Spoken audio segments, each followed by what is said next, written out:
Idealisme versus mulai aja dulu. Buat lu yang masih overthinking dan nggak mulai-mulai, mungkin lu harus nonton ini. Oke, balik lagi di EcoSpace Podcast, ruang di mana suaramu bergema.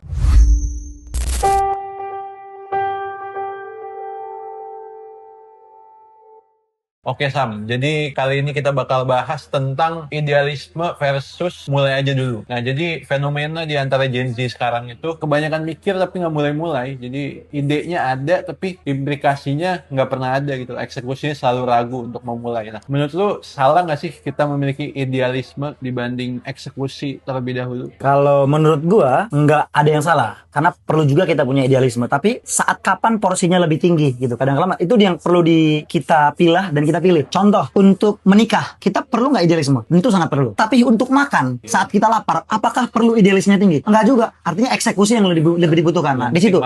Tuh, makanya gua bilang lebih ke bagaimana kita menempatkan porsinya. Saat kapan kita harus idealisme dan saat kapan kita perlu eksekusi langsung tanpa harus mikir panjang. Oke, berarti melihat konteks lagi ya. Melihat konteks. Nah, tapi ini kalau konteksnya dari segi karya mungkin ya. Karya ataupun pekerjaan ya. Nah, seringkali kan kita banyak lah di antara kita. Seringkali terlalu perfeksionis. Jadi kita mikirin kualitas dulu dibanding kuantitas. Jadi kita kebanyakan mikir, ini bakal bagus nggak ya? Ini bakal bagus nggak ya? Lama-lama malah nggak jadi-jadi gitu. Kira-kira gimana mengeluarkan atau mengesampingkan pemikiran itu? Mulai aja dulu gitu. Jadi nggak takut gagal. Kalau menurut gua, secara pribadi ya, sekali lagi, gua nggak bisa samain setiap orang ya. Tapi karena gua bekerja based on KPI, ada KPI-nya. Kalau gua terlalu banyak mikir non eksekusi, gua akan dipecat dari pekerjaan. Tapi persoalannya apakah perlu idealisme, memikirkan panjang? Perlu. Nah, disitulah letak di mana kita discuss to others, berdiskusi kepada mentor kah atau senior yang lebih tinggi supaya kita dapat advice atau insight baru. Sehingga ketika eksekusinya, keraguan kita lebih sedikit diminimize karena kita udah dapat validasi atau masukan dari senior atau mungkin yang kita anggap lebih hebat dibanding kita. Sehingga boleh idealis, boleh mikir panjang, tapi mikir panjangnya dibarengin dengan masukan dan saran dari beberapa orang sehingga saat eksekusi kita benar-benar confidence gitu ya. Tapi sekali lagi perlu melihat konteks. Kalau konteksnya perlu deadline, maka kita nggak boleh pikir terlalu lama karena kita nggak akan benar-benar tahu kalau kita tidak pernah mencoba langsung. Begitu kira-kira. Berarti komunikasi dengan sesama itu penting juga ya? Sangat penting. Kalau begitu berarti komunitas itu juga penting ya buat bikin kita growth dan ya melakukan hal-hal apa yang ada di otak kita ya. Sharing itu penting ya? Sangat penting. Karena itu di satu sisi mungkin kita nggak percaya diri, takut gagal, takut ditolak. Ya itu wajar, itu normal sebagai manusia. Tapi ketika kita minta masukan, sosial kita bagus, networking kita bagus, itu malah membuat confidence-nya kita lebih baik gitu loh. Dan kita nggak ragu lagi saat kita memang udah mau mulai, kita mulainya sudah dengan satu prinsip yang udah lebih kuat gitu ya. Oke, itu berarti konteksnya lebih ke